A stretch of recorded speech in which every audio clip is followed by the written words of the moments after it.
आज तो खेलने में मजा आ गया, लेकिन गर्मी की वजह से बहुत प्यास लग रही है। पता नहीं मम्मी कोल्ड ड्रिंक लेकर आएंगी या नहीं। ये लो बच्चों, आ गई तुम्हारी cold drink. Thank you mummy. Thank you aunty.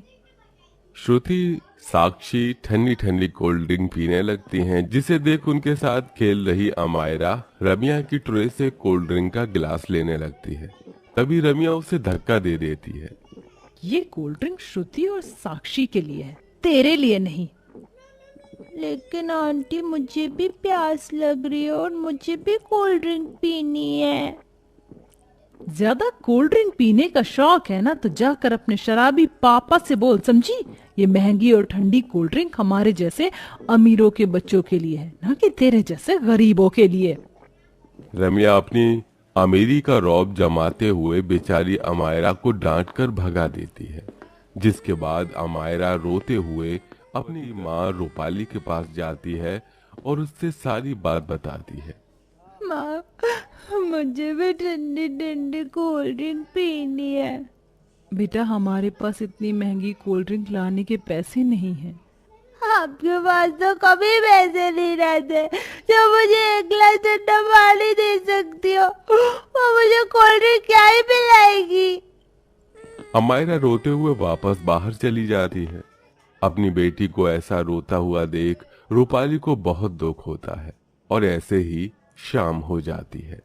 देखो मैंने अपनी प्यारी पोती के लिए क्या बनाया है। उसकी मनपसंद दाल खिचड़ी, थोड़ी सी तो खा लो। दादी, मुझे दाल खिचड़ी खानी है, लेकिन अगर मैं इसे खाऊंगी तो फिर मुझे प्यास लगेगी, और प्यास लगेगी तो मुझे ठंडा पानी पीना होगा। लेकिन हमारे घर में तो ठंडे पानी के लिए फ्रिज ही नहीं है, और इतनी गर्मी में मुझसे गर्म पानी नहीं पिया जाता। अमायरा की बात सुन वीना की आंखों में आंसू आ जाते हैं। तभी वहां नशे में धुत जगदीश आता है। ये क्या है? आज भी ये दाल खिचड़ी है। इस घर में चिकन मटन कुछ बनेगा कि नहीं बनेगा?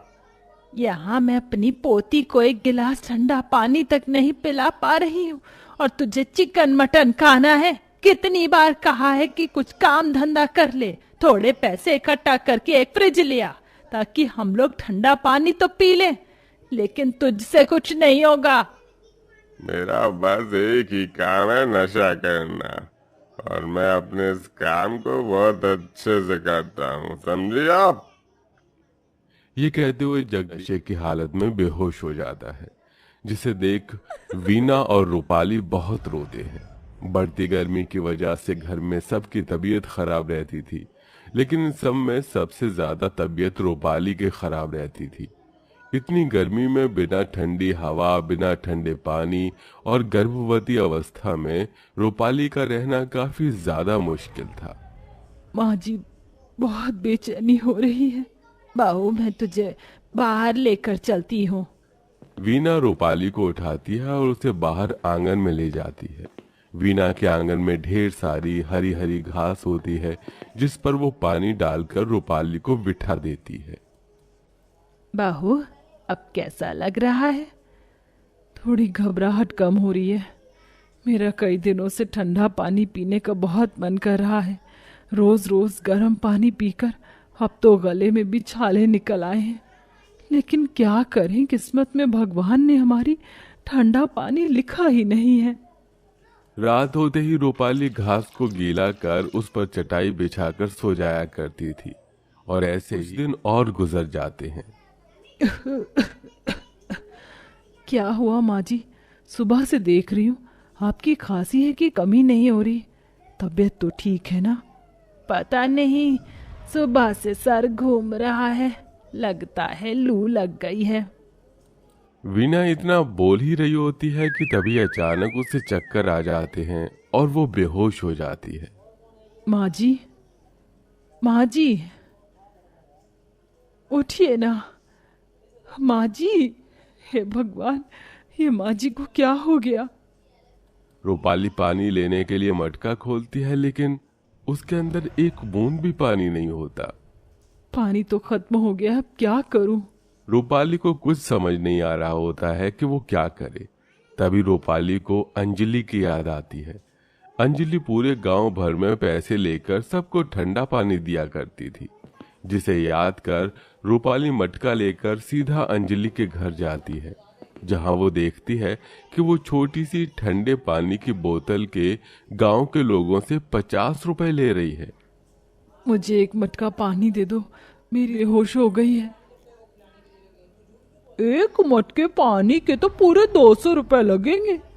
अंजलि, मैं पैसे दे दूंगी, लेकिन फिलहाल मुझे ठंडे पानी की बहुत जरूरत है। मैं यहाँ कोई मुफ्त में लोगों को पानी नहीं देती। अगर पानी लेना है तो पैसे दो, वरना यहाँ से दफा हो जाओ। पैसे न होने की वजह से अंजलि रूपाली को ठंडा पानी नहीं देती, जिसके बाद रूपाली नदी से गर्म पानी लेकर जाने लगती है कि तभी रास्ते में उसे देवी माता का मंदिर दिखाई देता है। देवी मैया, मैंने तुझसे आज तक कुछ भी नहीं मांगा। तूने जो दिया मैं उसमें ही खुश थी, लेकिन आज मांग रही हूँ। मेरा परिवार इतना लाचार हो चुका है कि वो एक गिलास ठंडा पानी तक नहीं पी सकता। तू हमें ज्यादा कुछ नहीं, बस ठंडा पानी दे दे माँ।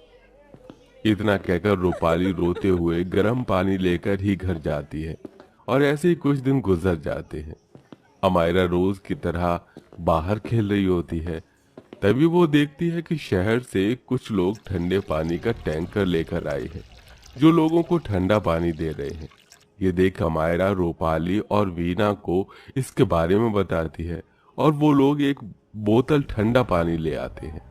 आखिरकार इतने दिनों बाद हम लोग थोड़ा ही सही लेकिन ठंडा पानी पिएंगे। वीना इतना बोली रही होती है कि तभी घर के बाहर से उसे एक आवाज आती है। इस घर में कोई है क्या? तभी लोग बाहर जाते हैं तो वो देखते हैं कि उनके घर के आंगन में एक छोटी सी बच्ची खड़ी है। मुझे ठंडा पानी पीना था, लेकिन जब मैं ठंडा पानी लेने गई तो वो खत्म हो गया। क्या आप लोगों के पास ठंडा पानी है? छोटी सी बच्ची को ठंडे पानी के लिए रोता देखकर रूपाली के दिल में ममता जाग जाती है, जिसके बाद रूपाली ठंडे पानी की बोतल उस बच्ची को दे देती है और वो बच्ची सारा पानी पी जाती है और वहां से चली जाती है। ऐसे ही शाम हो जाती है। अमायरा अपने घर के आंगन में लगे घास के ऊपर कूद कूद कर खेल रही थी कि तभी उसे एक आवाज आती है। हम पर इतनी तेज तेज मत कूदो, हमें दर्द हो रहा है। ये आवाज कहाँ से आई? नीचे देखो। अमायरा जैसे ही नीचे की तरफ देखती है तो कोई और नहीं बल्कि वो जिस घास पर खड़ी होती है वो घास उससे बात कर रही थी। ये देख अमायरा डर के मारे चिल्लाने लगती है। अमायरा के चिल्लाने की आवाज से रूपाली बाहर आ जाती है। क्या हुआ हमारा बेटा, तुम ऐसे चिल्ला क्यों रही हो? माँ देखो, ये घास मुझसे बात कर रही है। क्या ये घास? हाँ, हम बात कर सकते हैं। हे भगवान, ये क्या, ये घास तो बात कर रही है, लेकिन ये बात कैसे कर सकती है? तुमने जिस बच्ची को पानी पिलाया था वो बच्ची नहीं बल्कि देवी माता का रूप थी। जब उनके चरण हम पर पड़े तो हम सभी मामूली घास से जादुई घास बन गए। उनके आशीर्वाद की वजह से ये सब कुछ हुआ है। अब तुम हमारी मदद से जो चाहे वो बना सकती हो। तुम सच कह रही हो? मतलब हम फ्रिज भी बना सकते हैं? क्यों नहीं?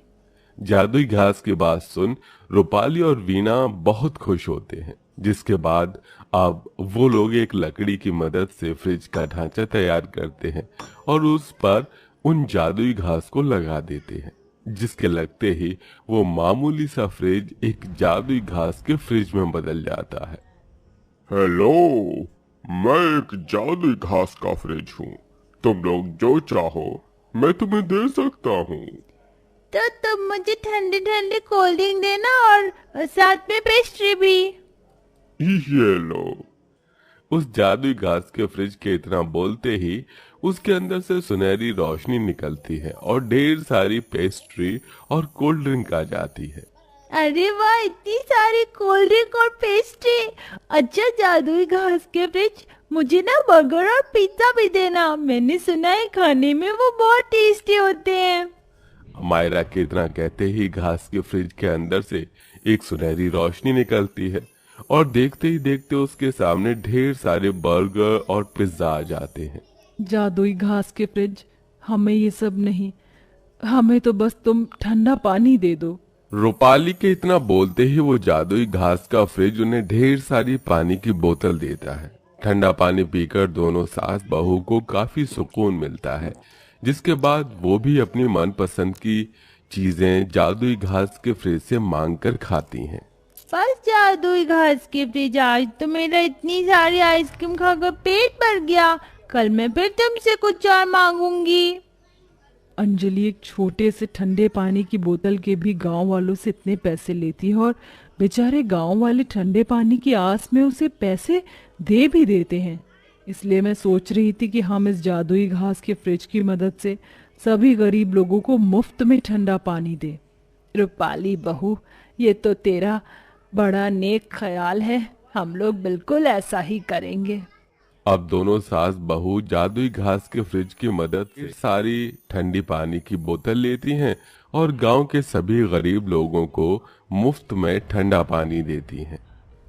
आपका बहुत बहुत शुक्रिया।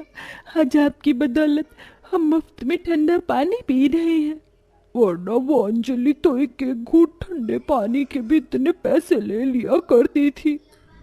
सभी गरीब ठंडा पानी पिलाकर रूपाली और वीना को काफी सुकून मिलता है, जिसके बाद अब दोनों सास बहू ice cream, pastry, cold drink, cake और खाने पीने के सामान की दुकान खोल लेते हैं और अपने परिवार का गुजारा चलाते हैं। ये सब देख रूपाली का पति भी सुधर जाता है और वो भी अपनी बीवी का हाथ बटाता है।